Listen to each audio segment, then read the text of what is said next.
সত্যি আমিও একদম অবাক হয়েছি। বাংলাদেশের ফুটবলে এখন এতগুলো প্লেয়ার থাকা সত্ত্বেও কেন তাদেরকে সাইড লাইনে বসিয়ে রাখা হয়েছে। যদি একটু চিন্তা করেন, সমিত সোমের মতো প্লেয়ারকে সাইড লাইনে কোচ কাবরেরা রেখেছে। এখন সবার কাছে কিন্তু একটা প্রশ্ন যে কোচ কাবরেরা চাচ্ছেটা কি বাংলাদেশ ফুটবলে।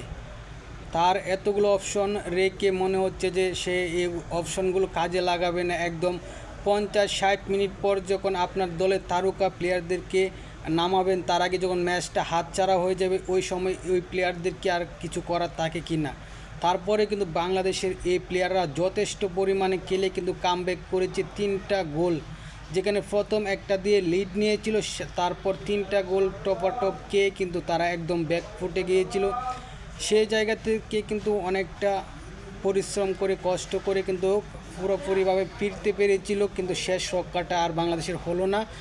একদম শেষ দিকে যখন একটা গোল দিয়েছিল বাংলাদেশ, এবং সেই গোলের মাধ্যমে কিন্তু 3-3 গোল সমতে আসে বাংলাদেশ। সেই জায়গা থেকে কিন্তু বাংলাদেশের সাইড লাইন সহ বাংলাদেশের দর্শক যারা গ্যালারিতে রয়েছিল তারা সহ যত দর্শক টিভির পর্দায় খেলা দেখেছিল, প্রত্যেকেই কিন্তু এই ম্যাচটাকে নিয়ে উৎফুল্ল হয়েছিল এবং প্রত্যেকে কিন্তু গর্বের বুকটা একদম ভরে গিয়েছিল যে বাংলাদেশ শেষ ম্যাচে এসে অন্ততপক্ষে পরাজয়টা আর বরণ করতে হচ্ছে না। সেই জায়গায় বাংলাদেশ তাদের ম্যাচটা ড্র করতে পেরেছে, অন্ততপক্ষে সম্মান রক্ষা করতে পেরেছে।